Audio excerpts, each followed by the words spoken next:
Painful but necessary step forward in Florida. Teachers are back at Stoneman Douglas High School in Parkland. It's been a little over a week since 17 people were killed there. Florida's governor is laying out changes for security for the state schools, and the president is doubling down on his plan to arm teachers. Tanya Babbage is in the newsroom with new information. Tanya. Terrell, Florida Governor Rick Scott has just shared his plan to make major changes to his state's gun laws, and he broke it down into three categories: gun laws, school safety, and mental health resources. The proposal would make it virtually impossible for anyone with mental health issues or who is a known danger to themselves or others to use a gun. It requires all individuals purchasing firearms to be 21 and older, and it bans the purchase or sale of bump stocks.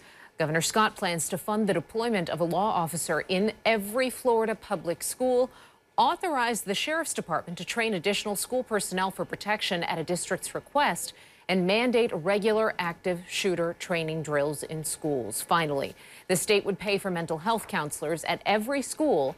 Schools would have to establish a threat assessment team, and that all school personnel would undergo crisis intervention training. This is a time when I believe we must all come together and even cross party lines. Of course, we won't all agree on every issue. I do believe this is a moment when our state can come together around a common sense set of actions. Meantime, at the Conservative Political Action Conference, President Trump espoused a plan that would deter would-be school shooters by arming trained teachers.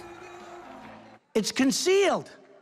So this crazy man who walked in wouldn't even know who it is that has it. That's good. It's not bad, that's good. And a teacher would have shot the hell out of him before he knew what happened.